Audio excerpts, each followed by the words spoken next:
It's a rainy day, but you see a smile on my face. You know why? Because it's spring update time and I am absolutely excited about it.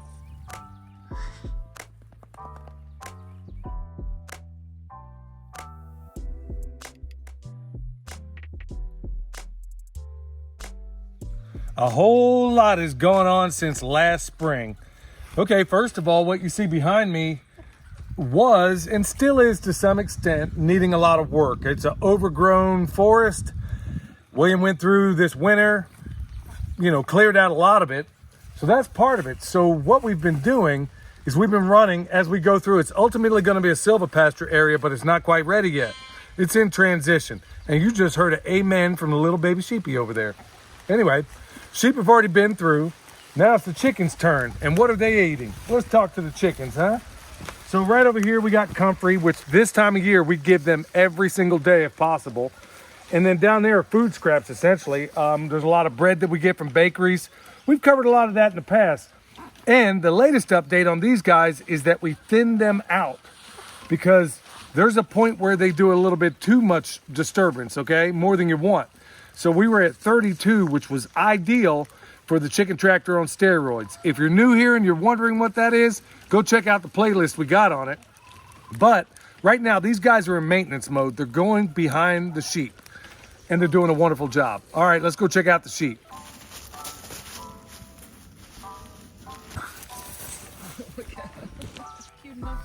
What are you doing?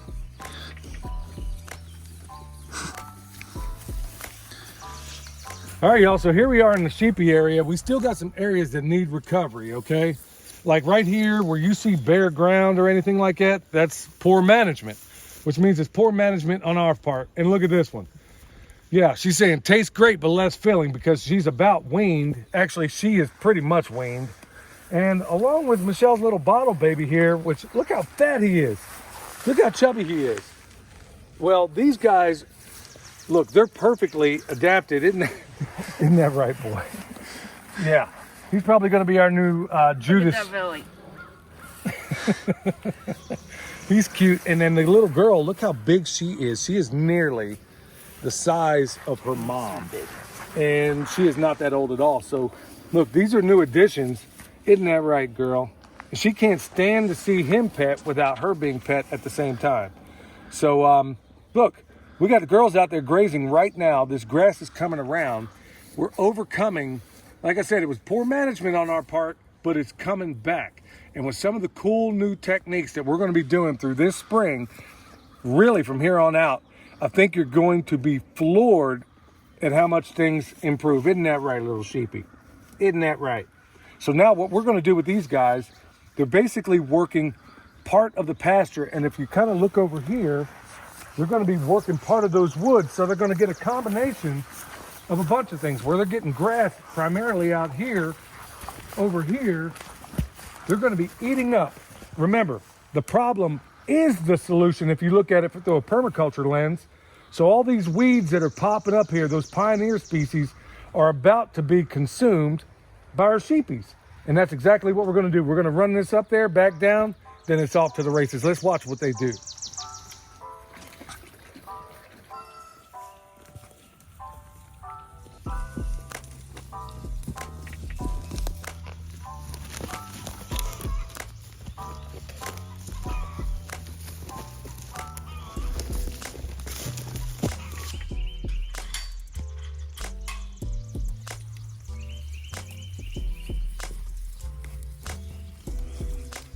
This, ladies and gentlemen, is why I love what I do. This is why I love permaculture. You know why?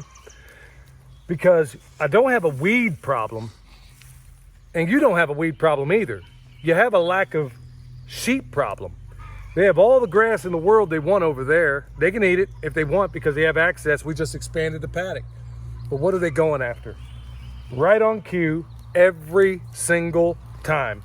So these weeds, the beauty about all this and the transition and the beautiful part of spring is the weeds are telling you that you have too much of something or too little. In this case, a whole lot of compaction and a whole lot of bacteria.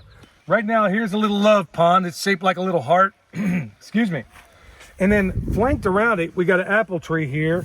And then of course, as always, look at that, comfrey right there, so we can chop and drop it, use it as a mulch ring. Frogs, every activity teeming right there in that little pond. And the beautiful thing is, it provides, because water is in there, on those cold nights, it provides the specific heat we need to keep this tree, that fig, and the other tree back there that you can't see that we basically got to get mowed down a little bit.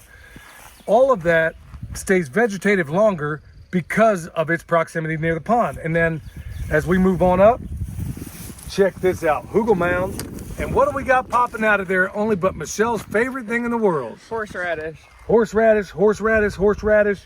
And then we're gonna pimp this out with a bunch of other cool stuff. But now, let's get into the meat of it, because over here, we're starting to see the edges of the food forest. And if you'll notice, it's the part that flanks the road, okay? That's by design, that's no accident.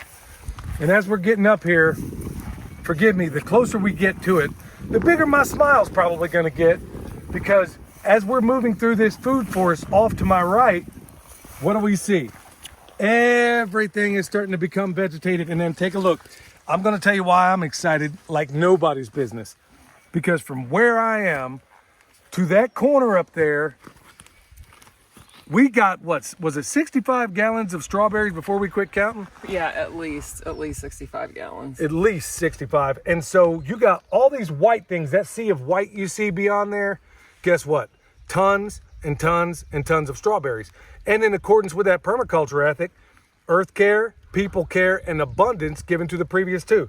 So we can't possibly eat, I mean, if we had 65 gallons last year, I'm guessing we're probably gonna have considerably more than that. Yes, because we transplanted some from this side of the road to the other side of the road, so we'll have some over there as well. They should start making a ground cover this year also. So that's the beauty, y'all, of a food forest that is emerging clearly. I mean, it's nowhere near mature, but the beauty of it is that every single layer, all 7 layers that we're working in here, are basically edible. How cool is it when you got a ground cover, an herbaceous layer, all these things that are absolutely edible? Now, to the naked eye, to most people, they're gonna think, oh, that's disorder, I don't like that. That is the nature of a food forest. Plus, it will feed us pretty much through, what, 3 seasons? Yes. Plus, there's also like medicinal herbs through here. There's some oregano up here. There's thyme around the trees. Yarrow out the wazoo. Right. Yeah, there's all kinds of stuff in here. Garlic. Daffodils were up a little while ago and they were everywhere. Like over here, I don't want to step on things, but right over there, you see that tree flanked by 2 very awesome blueberries. And we got blueberries, we got every kind of fruit you can think up in here. But also think about this. The beautiful part of this is that from the road, every passerby, because we have nitrogen fixers basically situated on the outside, passersby don't even know that this is a food forest. And the beauty is, and we didn't cover this, is that we've also planted trees for anybody that wants them when the fruit comes on the outside of the property, the easement, the part we don't even own. And, you know, anybody rolls by, they think, oh, look at all the apples on that tree. We'll put out a sign that says, help yourself. All right, let's walk on up here and check out the orchard. Here we are on the edge. We're still in the orchard area. And how beautiful is it? Over here, we got a false indigo nitrogen fixer in very close proximity to this brown turkey fig. And then on the other side of it, we got a hazelnut over there. And then flanked all the way around it, you got blueberries back here. You got comfrey everywhere. By the way, if you need it, we got it at the website. Right there, we got strawberries that are going to be off and running and basically making another edible ground cover. We got edible everything. All 7 layers that we're putting out here are edible. If not only to you, to your animals. There's also medicine, as Michelle stated a moment ago. And so we get this stuff off and running, put the right things in the soil, and the soil will react. Speaking of which, oh, heavens to Murgatroyd, what do we got here? Looks like carrots growing up in the opposite direction. But folks, that, ladies and gentlemen, is the mouth of the forest. It's also the internet of the forest.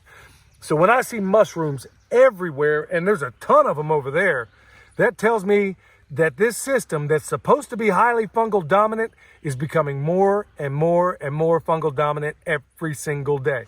Now let's just mosey on up to this high tunnel and see what's happening. All right, y'all, here we are in the high tunnel, and it's really, we don't have a whole lot going on out here right now because most of our focus has been outside.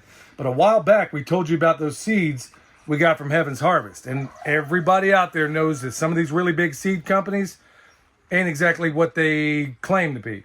Well, they said that they had an 85% germination rate, but what are you seeing, Michelle? So we started some jalapenos, butternut, and cantaloupe, and also some California Wonder bell peppers. And we've actually had really good, like almost 100% germination rates on the peppers, which for peppers I think is really good. So here's our peppers. We've got some jalapenos. Here's our butternut squash and cantaloupe.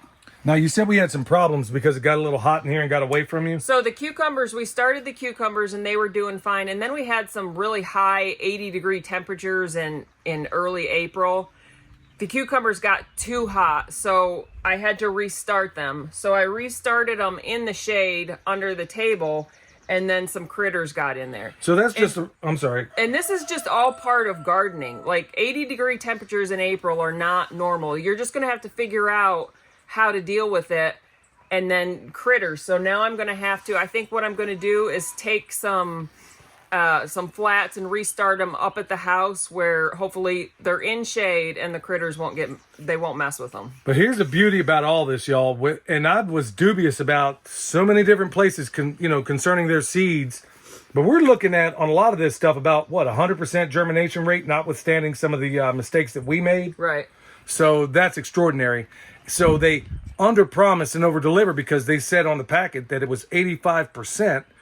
Turned out to be 100%. So you know what? I can endorse those seeds from Heaven's Harvest. And you're about to start some more of them, right? Yep, we're going to start some more today. We got 1, 2, 3, 4, 5, 6, 7. We got 14 raised beds out here in the high tunnel. And as I said before, it's not really our main focus right now, but it will be soon because this is still a work in progress. But over here, y'all, this is our comfrey propagation bed. This is one of them. And it's experimental right now. And the bees are absolutely positively loving those beautiful, beautiful little purple flowers on there. And this is great for chop and drop right now, okay? In future, we could absolutely harvest the roots and the crowns and all that kind of stuff out here. All right, so we got a lot of R&D going on in here for a whole variety of reasons that we'll reveal later on. But this comfrey in this bed is not the best way in the world for us to propagate this stuff. Now, it's wonderful to be able to chop and drop the leaves, but as far as harvesting the roots, we got stuff out there in much worse soil that is doing a whole lot better. But keep in mind, once you get this stuff and you got it coming up, don't buy it from us again. Just pull it out of the ground, take the roots. We've done videos on this. Take the roots, propagate them, give some to your neighbor. Make this stuff so ubiquitous that nobody can sell it. So in addition to this, Michelle, what else do you got going in here for right now? All right, we've got some kale growing back here in the corner. We've got onions growing in this bed. We've got some beets. We've got sweet potato slips started. We've got a bed of potatoes down here. And I think we've got seeds started to plant in the beds that are empty right now. So everything's off and running. I mean, it's hopping and popping, y'all. We'll show you the update up the mountain next, but I'm telling you what, y'all, I could not be happier. And it's been a year, at least from this time until last year, we've been divided in so many different ways that things are not exactly where we would love them to be, but despite us, things are still blowing up because of good method, because of good technique, and at the end of the day, this sublime design science we call permaculture. This is going to be the final stop. Now, this is the mountainside that we're basically transforming to a whole variety of things. We're still trying to figure out for sure what it's going to be, but hey, right off the bat, this peach is looking good. And look, a little baby peach on there right now. And this was all pretty much installed, just a little while ago. So let's talk about this. Up the side of this mountain, let me first say, here's the cool part about this update, is right where I'm standing was so much thicket you couldn't see 2 feet in front of you. But this is developing, and we've used the animals to make that possible. Now let's go look Look at all this thorny, thickety, messed up mess. And we're taking the sheep. We're going to go back in time. The boys are over here doing their thing just uphill of this orchard that we're going up the mountainside. So, another beautiful tree. Another beautiful tree. This one is a little bit of espalier going on. These sheep are in here cleaning up, and you can see Big Money up there is over there doing his part. Now, this is the area that they just left, and it looked exactly like that. This is what they left. This is what they did for us, gave us access. Now, let's go a little further back in time. Well, well, well. Getting clearer and clearer and clearer. And then now, this is the earliest part. And what do you see coming back? We got a little bit of clumping grass. We got some things we don't want, but we know how to get rid of that. But we're seeing the succession. And this is the beautiful part about it. So in its place, we got mullein popping up. We got comfrey coming up out of here. We got all these things that on the bottom side is ultimately going to be an orchard with terraces all the way up the side of this mountain. And then the very top side of the mountain, we're going to continue to run animals all across the top. And when it rains like it is right now, all of their manure load basically comes down and fertilizes everything down the hill. How beautiful is that, y'all? Permaculture 101. The problem is the solution. All right, y'all, if you need anything from us, bone sauce, world's best deer repellent. We sell it right there at the website. Comfrey, something we talk about just about every video this time of year. EMP shield, all down below. Anything you need, especially some of those seeds, y'all. Heaven's Harvest, all the links are down below with the promo codes included. All right, y'all, hopefully this has been a blessing to you. Until next time, this is Billy from Perma Pastures Farm, where permaculture is my passion. We'll see y'all next time.